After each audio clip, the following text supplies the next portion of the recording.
Bismillahirrahmanirrahim. Assalamualaikum warahmatullahi wabarakatuh. Selamat pagi semuanya Sobat PJ yang ada di seluruh Indonesia. Maaf ya suaranya agak-agak serak karena habis salah makan suka yang pedes-pedes, jadinya suaranya agak-agak ke arah batuk serak. Kali ini pagi ini sih yang kemarin kan kita sudah menginfokan ya, akan membuat cerita. Cuma saya berpikir untuk saya bercerita bukan kita kayak membaca novel atau lagi menonton televisi ya. Misalnya saya akan meringkas dan nantinya saling sharing lah, saling berbagi. Jika memang nanti dari teman-teman ada masukan, bisa nanti di komen di bawah ya. Oh ya, jangan lupa nanti di like, share, dan subscribe ya. Jadi nanti akan selalu ada notif dari aku cerita-cerita yang terbaru. Yang kemarin istilahnya pembahasannya ada yang bercerita pada saya, istilahnya pada saya tentang kesalahan di masa lalu. Kesalahan di masa lalu, istilahnya kan saat ini dia sudah menikah, sudah istilahnya punya anak ya. Jadi kesalahannya ada di masa ketika dia masih sekolah. Sambung cerita sih, dia bercerita kejadiannya waktu dia sekolah di tingkat SMP, SLTP ya. Nah, di situ dia merasakan menyukai seseorang, istilahnya teman sekelasnya lah gitu. Ternyata di waktu yang sama teman sekelasnya itu pun memiliki perasaan yang sama, istilahnya sama-sama saling menyukai, dan akhirnya mereka pun jadian. Kalau di zaman sekarang ya, anak-anak ABG sekarang pacaran gitu kan, mereka pacaran sampai di duduk bangku kelas 3 ding. Ceritanya sampai di bangku kelas 3 hubungannya masih baik-baik saja. Di kelas 2 itu kelas 1 kelas 2 itu dia masih baik-baik saja. Di waktu bangku di kelas 3 ada sedikit cekcok, dan beberapa informasi dari beberapa teman-temannya yang ada di sekolahan mengatakan kalau pacarnya ini dia selingkuh gitu, dia memiliki pacar yang lain gitu. Dan akhirnya si teman aku ini gitu, yang cerita ini tadi ya, narasumber ini tadi bilang, mengatakan atau menanyakan ke pacarnya, apakah benar gitu, istilahnya kamu memiliki pacar yang lain selain aku gitu. Dan ternyata jawabannya bukan jawaban yang istilahnya kalau buat kita jawabannya bagus atau tapi ini lebih jawabannya ke menyakiti hati sosok perempuan lah, sosok wanita ya. Dia mengatakan, si cowok ini mengatakan kalau dia sudah bosan gitu, dia sudah bosan dengan hubungan yang telah dijalin, dan dia menemukan sesuatu hal yang lebih berwarna dengan hubungannya yang baru gitu. Sedangkan sosok narasumber ini istilahnya dia itu tipe ya, kita nggak tahu ya, istilahnya kalau dilihat ini karena dia nggak pernah istilahnya suka sama yang lain, tetap sama yang pacarnya itu. Dari ceritanya sih seperti itu. Jadi istilahnya setia lah ya sama cowoknya ini, dia setia. Dengan mendengar perkataan seperti itu dia langsung shock, kaget ya, pastinya kan menangis lah ya. Istilahnya kalau perempuan kan ininya kan pasti nangis lah gitu kan, pelampiasan buat kita supaya kita lebih tegar, lebih kuat, pastinya kita akan meneteskan air mata gitu. Dia mengatakan nggak terlalu banyak sih statement yang dia keluarkan waktu si cowok itu mengatakan hal yang menyakitkan. Narasumber ini mengatakan, baiklah saya ikhlas gitu ya, saya ikhlas melepaskan kamu gitu. cuma ada tapinya, berarti kalau tapi kan dia nggak ikhlas ya. Jadi dia mengatakan, saya ikhlas melepas kamu dengan dia gitu ya, dengan selingkuhannya, tapi jika sewaktu-waktu nanti kamu ingin kembali, istilahnya dia ingin balikan gitu, kalau zaman ABG dulu pengen balikan sama aku gitu ya, misalkan ya udah terserah gitu ya, kalau misalkan lo mau pacaran sama yang lain ya terserah gitu, tapi suatu saat nanti kalau lo mau balikan sama gue nggak mau gitu kan, gue nggak bakal terima, walaupun sampai lo sujud di kaki gue nggak mau gitu, istilah kasarnya seperti itu gitu. Si narasumber mengatakannya seperti itu, hingga sejak kejadian itu apa ya, sejak kejadian hal yang menyakitkan itu menyebabkan si narasumber ini timbul perasaan dendam. Dendamnya bukan hanya sama si cowok itu tadi gitu kan, tapi ke hampir semua laki-laki. Dia merasa bahwa semua laki-laki, semua cowok itu jahat gitu ya, menyebalkan gitu, suka menyakiti hati perempuan. Dia selalu berpikir seperti itu. Jadi mindsetnya dia, apa yang dia tanamkan di dalam hati, dia itu kayak pingin dendam gitu, istilahnya mau melampiaskan apa ya, sakit hatinya itu ke semua cowok gitu. Dia berpikiran bahwa nggak hanya perempuan yang patut disakiti gitu. Pastinya kamu sebagai sosok cowok, kamu pasti juga harus merasakan hal yang sama seperti yang aku rasakan. Nah itu yang istilahnya si narasumber berpikiran seperti itu, dan sampai akhirnya di bangku SMA ya, udah kelulusan dia pun naik ke jenjang yang lebih tinggi di SMA gitu.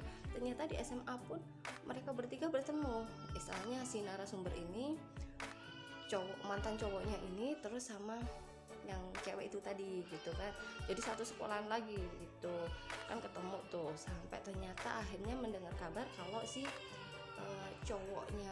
mantan cowoknya narasumber ini dia udah putus sama yang ceweknya yang itu, dan terus akhirnya dia balik ke narasumbernya, ya itu tadi seperti yang terucap waktu itu ya, waktu pas dia disakiti, dia ingin balikan cuma nggak mau, dan dia ingin menunjukkan ke mantan cowoknya sama ke semua laki-laki bahwa bukan hanya perempuan aja yang patut disakiti gitu kan, istilahnya perempuan pun bisa menyakiti hati laki-laki. Itu yang tertanam di dalam hatinya si narasumber itu tadi, dan sampai akhirnya ada beberapa teman-teman istilahnya sekolahnya gitu kan, juga temennya, kakak kelasnya gitu kan, yang suka sama si narasumber, dan akhirnya diterima. Setiap temen cowoknya menyatakan bahwa aku suka sama lo gitu kan, gue suka sama lo nih gitu kan, nah, diterima sama si narasumber ini gitu. Akhirnya cuma hubungan itu nggak berlangsung, jangankan 1 bulan gitu kan, hitungan minggu itu kayaknya nggak berlangsung lama gitu, karena memang di dalam hati si narasumber ini bukan perasaan memang dia memiliki rasa yang sama, tapi perasaan lebih ke balas dendam gitu. Dan akhirnya setiap ada yang cowok yang menyatakan suka sama si narasumber menerimanya, selang 3 hari diputusin gitu kan, terus ada lagi yang menerima, sampai akhirnya itu dia dicap kayak apa ya, playgirl ya, kalau istilahnya sekarang itu playgirl gitu kan, cowoknya banyak gitu kan. Cuma sebenarnya di dalam hatinya dia sih masih ada luka buat si mantan cowoknya itu, sampai akhirnya mereka pun sama-sama menikah, dan mungkin memang bukan jodohnya ya, pasalnya si narasumber ini sama mantan cowoknya ini nggak bersatu dalam pernikahan, mereka menikah sendiri-sendiri. Cuma perasaan dendam itu ternyata kebawa sampai ke detik, maksudnya sudah dewasa, padahal sudah pernah istilahnya tidak berhubungan kan lama ya, dari SMU terus ke kuliah, kerja, sampai ke pernikahan kan, itu waktunya jenjangnya lama. Cuma mungkin karena perasaan sakit hatinya yang mendalam waktu itu, karena itu adalah mungkin dia menganggap itu adalah cinta pertamanya dia gitu kan. Jadi dia merasa sakit hatinya itu terlalu berlebihan sampai akhirnya menikah sendiri-sendiri ya, sudah menikah sendiri-sendiri, udah punya anak gitu katanya. Hingga sewaktu-waktu ada reuni SMA. Nah, di situ pun mereka kan kondisinya sudah menikah, cuma reuni SMA itu tidak ada yang membawa keluarganya. Jadi mereka memang kayak datang itu sendiri-sendiri, kayak masih jomblo gitu. Nah, tapi di situ setiap melihat mantan cowoknya itu dia merasa sangat benci gitu, ingin marah gitu kan. Jadi perasaan itu walaupun sudah istilahnya dia sudah memiliki pasangan sendiri-sendiri, tapi perasaan si narasumber ini kayak sakit hatinya itu masih ada gitu. Sampai suatu ketika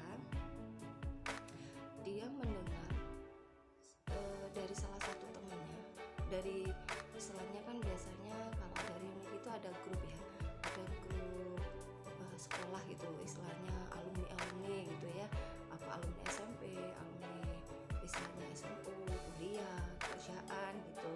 Istilahnya di situ ada info kalau si mantan cowoknya ini kritis gitu. Dia shock dong, kaget gitu kan, kenapa nih?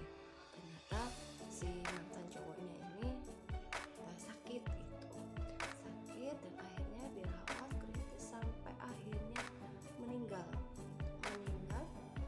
Akhirnya si narasumber ini kayak apa ya, mendengar atau mendapatkan info dari teman-teman dengan melihat wajahnya si mantan cowoknya ini, kondisi istilahnya kritisnya itu ya, sampai nggak adanya itu, dia kayak langsung apa ya istilahnya lemes gitu lah, kayak terus nggak ada tulang gitu, kayak ingin pingsan atau apa gitu. Itu sampai ke bawah dia tidur, kayak masih terlintas gitu bayangannya si mantan cowoknya ini, masih terlintas dengan adanya dendam itu. Tapi karena melihat istilahnya si mantan cowoknya sudah nggak ada, sudah meninggal, dia pun akhirnya benar-benar mengikhlaskan, benar-benar memaafkan kasarannya ya. Dari narasumber itu mengatakan istilahnya bilangnya sih di dalam sholat ya, di dalam sholatnya dia mengatakan kalau dia sudah memaafkan semuanya, dia mengikhlaskan semuanya, karena dia takut istilahnya memberatkan nanti si mantan cowoknya di alam kubur gitu, takutnya gitu. Itu sekilas cerita dari curahan hati narasumber yang pertama gitu kan, tentang cinta pertama berujung balas dendam. Dari cerita ini kita bisa simpulkan, kita bisa istilahnya kalau kita sebagai orang tua berarti kita harus menanamkan benar-benar fondasi agama ke dalam anak-anak kita gitu ya, supaya nantinya nggak terjerumus gitu. Kalaupun kita sebagai orang tua dulunya pernah melakukan hal yang sama, kesalahan yang sama, semoga tidak terulang lagi kepada anak-anak kita di generasi selanjutnya. Karena kan sekarang kan generasi kita kan semakin maju ya, teknologinya juga semakin maju dibandingkan dengan kita kasarannya dulu. Istilahnya kalau kita nggak ada fondasi agama, akhlaknya, dalam sholatnya juga nggak kita terapkan ke anak-anak kita, ya nantinya ujungnya nanti ada istilah pacaran lagi. Padahal kan di situ kan istilahnya berbeda ya, bukan mahramnya istilahnya, antara laki-laki sama perempuan kan nggak bisa gitu. Nah nanti takutnya dalam hubungan seperti itu, jika kita sebagai orang tua tidak mengawasi, takutnya terjadi hal-hal yang tidak diinginkan dan istilahnya keluar dari jalur yang disyariatkan gitu. Jadi ya istilahnya pesan kita untuk tetap menjaga fondasi dalam hal fondasi agama, untuk membatasi mana yang boleh dan mana yang tidak boleh gitu, dan juga untuk mengobati apa yang ada di dalam hati kita, untuk kita selalu berpikir positif untuk lebih baik lagi. Oke, terima kasih, sampai ketemu di PJ selanjutnya, di cerita selanjutnya. Assalamualaikum warahmatullahi wabarakatuh.